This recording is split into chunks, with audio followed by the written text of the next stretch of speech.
Action Station, 1370 WOCA. WOCA.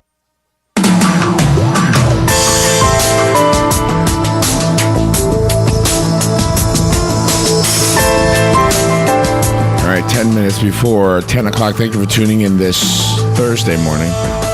Yep. Just a little while ago, we had the vets in here, and one of the things we've learned from the veterans who have served us is that post-traumatic stress disorder is a real thing. It's nothing to laugh at, and it's not a shell shock, as I guess it was called at one time. It's a real thing. Can you imagine if in the near future there was a pill to erase bad memories like that?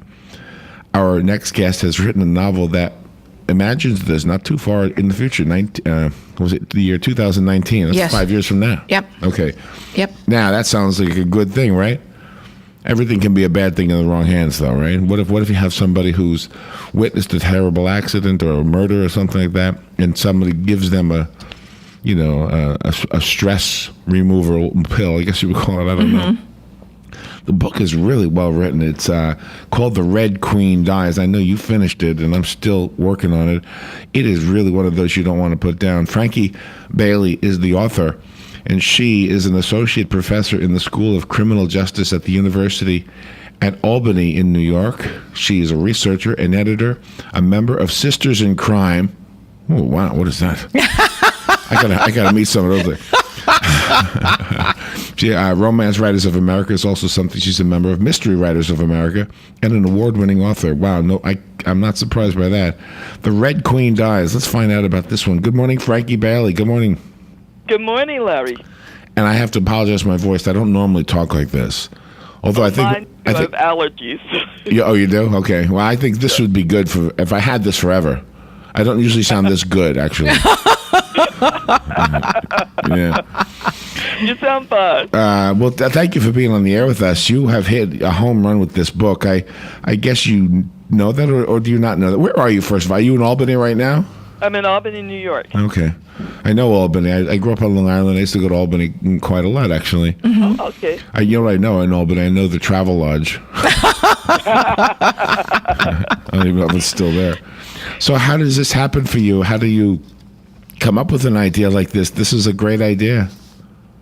Well, yeah, I set out knowing that I was going to be writing a near-future police procedural series. And then I began to think about what that first book should be like. And I happened to be looking at the bookshelf, and there was Alice in Wonderland, one of my favorite books. And I began to think about how I could think about the near future as kind of a twist on, Alice and Wonderland, and the whole question of what this might look like. And I begin to put together bits and pieces. That's sort of the way I write. I take a bit from here and a bit from there, and sort of toss it together. And as I'm working on the plot, and see what develops. Oh, wow! And the idea of of a good idea being used for bad purposes. I just find that fascinating. And do you happen to know? Is there anything in the works that might actually be similar? Yeah, actually. One of the things I did as I was thinking about the near future was look at what's coming up, in terms of technology and developments. And one of the concerns, as I heard you mention, is soldiers coming back from war, having been traumatized, and they found just by accident that soldiers who were given morphine close to the time of their injuries sometimes did not retain those actual memories of the trauma.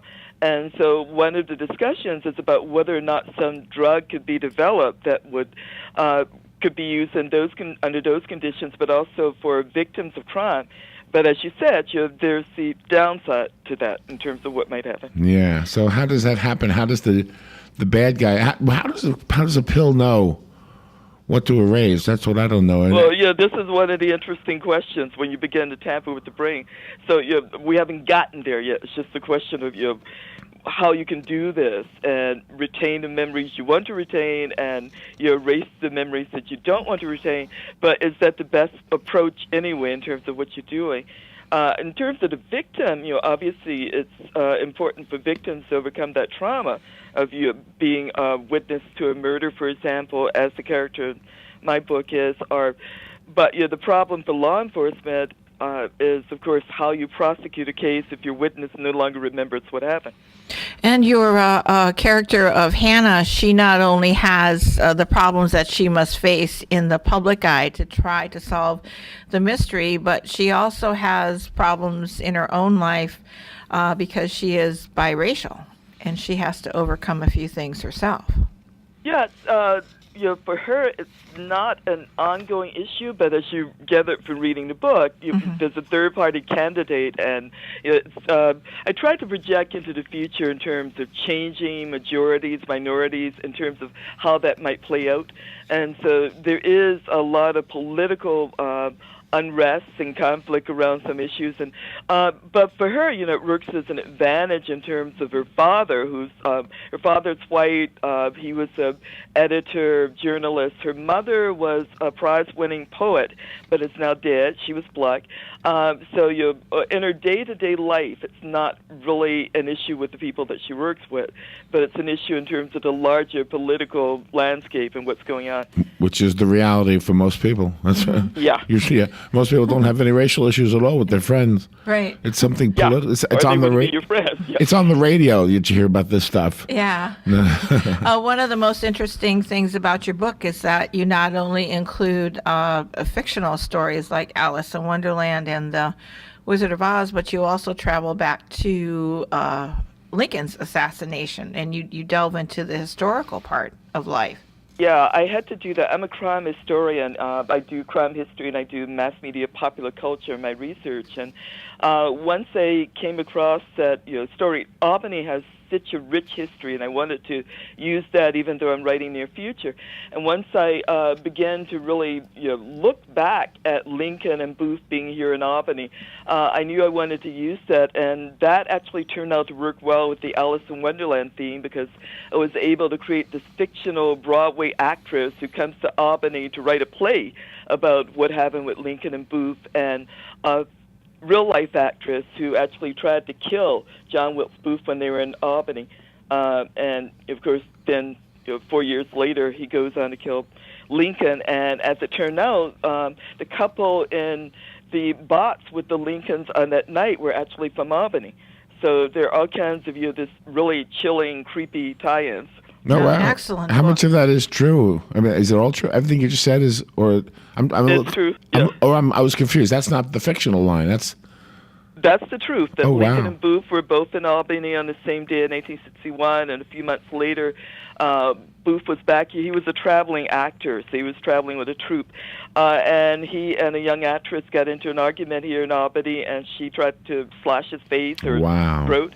And then years later, he killed Lincoln, and the major and his fiancée were in the box at the time. Wow. I never knew that. Well, again, this is a well-written book. You've got a lot of books you've written already. Am I correct about that? I see a lot of titles. They're all books, right? Yeah, I have another mystery series that actually features Southern-born. I'm from Virginia originally, so I have a Southern-born crime historian, and I have 5 books in that series and a couple of short stories. One of the short stories just came out in Elder Queen Mystery Magazine in July, and then I have this new series, The Red Queen Dies. It's the first in the series, and the second book in the series is going to be out in March, What the Fly Saw. And, of course, I also do nonfiction as an academic. Well, it's an honor to have you on the show. The rabbit on the Brera rabbit molasses bottle always scared me when I was a kid, by the way. I was always scared of that rabbit. Yeah. Well, you see my rabbit has a dagger in his head. Yeah, Yes, that's even you got scarier. the white yeah, rabbit. yeah. The Red Queen Dies. I have a copy of Frankie Bailey's book right here. Call me if you want it. I'll put your name on it. It'll be waiting for you. The rest of us have to go buy it. And Frankie, do you have a website? Yeah, I do. It's FrankieYBailey.com. Frankie is I-E at the end, Frankie, and then a Y, Right. and then Bailey. And it's Bailey, B as in boy, A-I-L-E-Y. Okay, and is the book on Amazon, etc.? Yeah, all the usual places, Amazon, Barnes & Noble, your independent bookstore, your chain bookstore. All right. Frankie, thank you so much for being on the air with us. We'll take a little break. We'll be right back. Broadcasting from the Paddock Mall Studios, this is WOCA, Ocala, Gainesville, The Villages, 1370 AM, 96.3 FM, The Source. Fox News Radio.